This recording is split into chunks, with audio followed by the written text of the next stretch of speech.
ಇವ್ರ ಕೈಲಾದ ಸಹಾಯ ಪಾಪ ಇಂಥ ವಯಸ್ಸಲ್ಲಿ ಈ ಚಿಕ್ಕ ವಯಸ್ಸಲ್ಲಿ ಇಂಥ ಕೆಲಸ ಮಾಡ್ತೇವೆ ಅಂದರೆ ಅದು ಅಪ್ರಿಷಿಯೇಟ್ ಅಲ್ವಾ? ತುಂಬ ಒಳ್ಳೆ ಕೆಲಸ ಈ ವಯಸ್ಸಲ್ಲಿ. ಸೊ ಎಲ್ಲರಿಗೂ hi, good morning, welcome back to Prakruti Gowda YouTube channel. ಇವತ್ತು ನಾನು ಅಂದ್ಕೊಂಡಿದ್ನಲ್ಲ ಸೋಷಿಯಲ್ ಸರ್ವಿಸ್ ಮಾಡಬೇಕು, ಈ ಥರ ಹೆಲ್ಪ್ ಮಾಡಬೇಕು ಅಂತ. ಸೊ ಚಿಕ್ಕದಾಗಿ ಸ್ಟಾರ್ಟ್ ಮಾಡ್ಕೊಂಡು ಬರ್ತಾ ಇದ್ದೀನಿ. ಒಬ್ಬರು ಒಂದು ಆಂಟಿ ಕೂತ್ಕೊಂಡಿದ್ರು ಪಾಪನ ಎತ್ಕೊಂಡು ಬಿಸಿಲಲ್ಲಿ. ನಾನು ಯಾಕಂತ ಕೇಳಿದಾಗ ಅವರೆಲ್ಲ ಹೇಳ್ತಾಯಿದ್ರು, ಈ ಥರ ಇತ್ತು, ಅದೇನೋ ಬ್ಯಾನರ್ ಎಲ್ಲ ಹಾಕೋಕ್ಕೆ ಈ ಥರ ಎಲ್ಲ ಕಂಬ ಹಾಕಬೇಕು, ಅದಕ್ಕೆ ಕಾಯ್ತಾ ಇದ್ದೀವಮ್ಮ ಅಂತ. ಅವ್ರು ಊಟನೂ ಕೂಡ ಮಾಡಿರಲಿಲ್ಲ. ಅವರು ಪಾಪು ಅವ್ರ ಅಮ್ಮ ಬಂದ್ಬಿಟ್ಟು ಬೇರೆ ಕಡೆ ಕೆಲ್ಸಕ್ಕೆ ಹೋಗಿದ್ದಾರಂತೆ. ಸೊ ಇವ್ರು ನೋಡ್ಕೊತಾ ಇರೋದು, ಇವ್ರ ಅಮ್ಮಮ್ಮ ಅಜ್ಜಿ ಅಂತ ಏನೋ ಹೇಳ್ತಾಯಿದ್ರು. ಆ ಥರ ನೋಡ್ಕೊತಾ ಇರೋದು. ಎಷ್ಟು ಕಷ್ಟ ಇರುತ್ತೆ ಈ ಥರ ಏನಾದರೂ ನೋಡಿದಾಗಲಿ, ಯಾರಿಗಾನ ನಮ್ಮ ಕೈಲಿ ಏನೂ ಮಾಡೋಕ್ಕಾಗಿಲ್ಲ ಅಂದರೂ ಸ್ವಲ್ಪನಾದರೂ ಒನ್ ಟೈಮ್ ಅವ್ರು ಖುಷಿ ಪಡೋ ವಿಷಯ ಅಥವಾ ಊಟ ಆ ಥರ ಏನಾದ್ರು ಕೊಡಿಸ್ಬೋದು. ದೊಡ್ಡ ಮಟ್ಟಿಗೆ ಏನೂ ಅವ್ರು ಎಕ್ಸ್ಪೆಕ್ಟ್ ಮಾಡಲ್ಲ. ಚಿಕ್ಕ ಚಿಕ್ಕ ವಿಷಯದಲ್ಲಿ ಅವ್ರು ತುಂಬ ಖುಷಿ ಪಡ್ತಾರೆ. ಒಂದು ಊಟ ಆಗಲಿ, ಒಂದು ತಿಂಡಿ ಆಗಲಿ, ಒಂದು ಚಾಕ್ಲೇಟ್ ಕೊಡಿಸಿದ್ರು ಅವ್ರು ಖುಷಿ ಪಡ್ತಾರೆ. ಒಬ್ಬೊಬ್ರು ಕಷ್ಟ ಒಂದೊಂದು ಥರ ಇರುತ್ತೆ. ನಿಮ್ಮ ಕೈಲಿ ಏನಾಗುತ್ತೆ ನೋಡಿದ ಕಡೆ ಮಾಡ್ತಾಯಿರಿ. ನೆಕ್ಸ್ಟು ಆ ಪಾಪನ ನೋಡಿ ನಂಗೆ ಸ್ವಲ್ಪ ಬೇಜಾರಾಯಿತು. ಹಂಗೆ ಮಾತಾಡಿಸ್ತಾ ಇದೆ, ಕ್ಯೂಟಾಗಿತ್ತು. ಸುಮ್ಮನೆ ಹಂಗೆ ಈಗ ಹೋದರೆ ಚೆನ್ನಾಗಿರಲ್ಲ, ಏನಾದರೂ ಕೊಡಿಸ್ಬಿಟ್ಟು ಹೋಗೋಣ ಅಂದ್ಬಿಟ್ಟು ಚಾಕ್ಲೇಟ್ಸು, ಬಿಸ್ಕೆಟು, ಜ್ಯೂಸು ಆ ಥರ ಕೊಡಿಸ್ಬಿಟ್ಟು ಬಿಟ್ಟೆ. ಅವ್ರಿಗೆ ಎಷ್ಟು ಖುಷಿ ಅಂದರೆ, ನಾನೇನೋ ಕೊಡಿಸ್ದೆ ಅಂತಲ್ಲ, ಈ ಥರ ಮಾತಾಡಿಸ್ತೀಯಾ, ಚೆನ್ನಾಗಿ ಖುಷಿಯಿಂದ ಇದೆಯಲ್ಲಮ್ಮ, ಆ ಥರ ಖುಷಿಪಟ್ಟರು. ನೀವು ಅನ್ಕೊಬೋದು, ವೀಡಿಯೋಸ್ ಯಾಕಪ್ಪ ಮಾಡ್ತಾಳೆ ಇವಳು, ಏನೋ ಮಾಡ್ತಾಳೆ ಸುಮ್ಮನೆ ಮಾಡ್ಬಿಟ್ಟು ಬರಬೇಕು, ವೀಡಿಯೋಸ್ ಎಲ್ಲ ಯಾಕೆ ಅಪ್ಲೋಡ್ ಮಾಡ್ತಾಳೆ, ಏನು ಶೋಕಿನ ಆ ಥರ ಅನ್ಕೊಬೋದು. ಯಾಕಂದರೆ ನಾನು ಒಂದು ಇನ್ಸ್ಪೈರ್ ಆಗಿದ್ದು ಬೇರೆಯವರು ಒಂದು ಈ ಥರ ಹಾಕೋದು ನೋಡಿನೇ. ಅಂದರೆ ನನಗೊಂದು ಕನಸಿತ್ತು ಚಿಕ್ಕ ವಯಸ್ಸಿಂದ, ಮಾಡಬೇಕು ಏನಾದರೂ ಈ ಥರ ಬಡವ್ರಿಗೆ ಹೆಲ್ಪ್ ಮಾಡಬೇಕು, ಒಂದು ಟೈಮ್ ನನ್ನ ಕೈಲಿ ಊಟ ಹಾಕಬೇಕು, ಒಂದೊಂದು ಟೈಮು ಅವ್ರು ಕಷ್ಟ ಅಂದಾಗ ನಾನು ನೋಡಬೇಕು ಅಂತ. ನನಗೆ ಒಂದು ಸ್ವಲ್ಪ ದಿನ ನಾನು ದುಡಿಯೋಂಗಾದ್ಮೇಲೆ ಮಾಡೋಣ ಬಿಡು, ಇವಾಗಲೇ ಇದೆಲ್ಲ ಯಾಕೆ ಅಪ್ಪ ಅಮ್ಮನ ದುಡ್ಡಲ್ಲಿ ಅಂತ.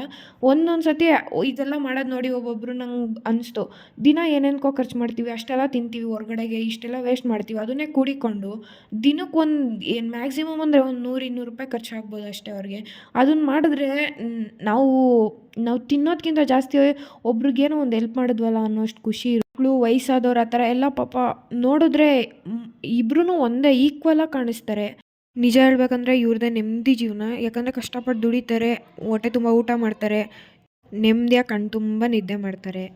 ಅವರು ಎಂತಕ್ಕೆ ಈ ಥರ ಇಷ್ಟೊಂದೆಲ್ಲ ಬಿಸಿಲಲ್ಲಿ ಅದೆಲ್ಲ ಕಷ್ಟಪಡ್ತಾರೆ ಅಂದರೆ ನನ್ನ ಮಕ್ಕಳು ಖುಷಿಯಾಗಿರಬೇಕು, ಮುಂದೆ ಅವ್ರಿಗೆ ಊಟಕ್ಕಾದರೂ ನಾವು ಏನಾದರೂ ಮಾಡಬೇಕು ಅವ್ರ ಜೀವನಕ್ಕೆ, ಆ ಥರ ಒಂದು ಮೈಂಡ್ಸೆಟ್ ಇಟ್ಕೊಂಡು ಮಾಡ್ತಾಯಿರ್ತಾರೆ.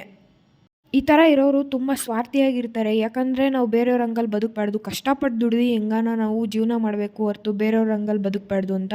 ನಾನು ಅವ್ರಿಗೆ ಊಟ ಮಾಡಿದ್ರ ಅಂತ ಕೇಳಿದಾಗ, ಇಲ್ಲ ಅಮ್ಮ ನಾನು ಕೊಡಿಸ್ಲಾ ಅಂತ ಕೇಳಿದ್ರು, ಇಲ್ಲ ಬೇಡ ಮಾಡ್ತೀವಿ, ಇದೆ ಮಾಡ್ತೀವಿ ಅಂತ ಆ ಥರ ಹೇಳಿದ್ರು. ತುಂಬ ಸ್ವಾರ್ಥಿಯಾಗಿರ್ತಾರೆ ಅವರು. ನಮ್ಮ ಕಷ್ಟಪಟ್ಟೇ ದುಡಿಬೇಕು, ಬೇರೆಯವ್ರ ಥರ ನಾವು ಶ್ರೀಮಂತಿಕೆತನ ತೋರಿಸ್ಕೊಳೋದು ಬೇಡ, ಬೇರೆ ಬೇರೆ ಥರ ಕೆಲಸ ಮಾಡಿ ಈ ಥರ ಕಷ್ಟಪಟ್ಟು ನಾನು ದುಡಿತೀನಿ ಅಂತ ಸಾಕ್ತಾಯಿರ್ತಾರೆ. ನೆಮ್ಮದಿ ಜೀವನ ಗುರು.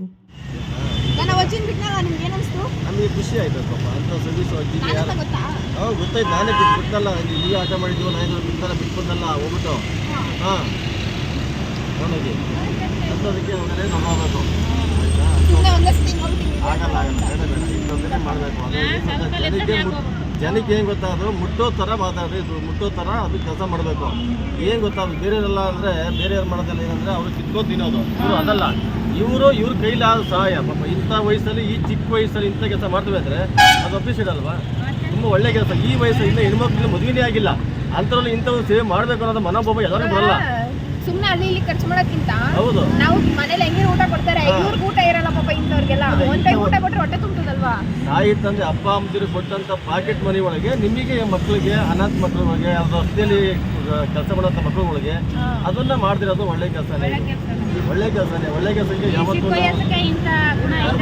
ಎಲ್ಲರಿಗೂ ಬರಲ್ಲ. ಅದು ಆ ಮನೋಭಾವ ಎಲ್ಲರಿಗೂ ಬರಲ್ಲ. ಬಳಸ್ಕೊಳಿದ್ರಲ್ಲ, ಅದು ತುಂಬ ಒಳ್ಳೆಯದಾಗುತ್ತೆ.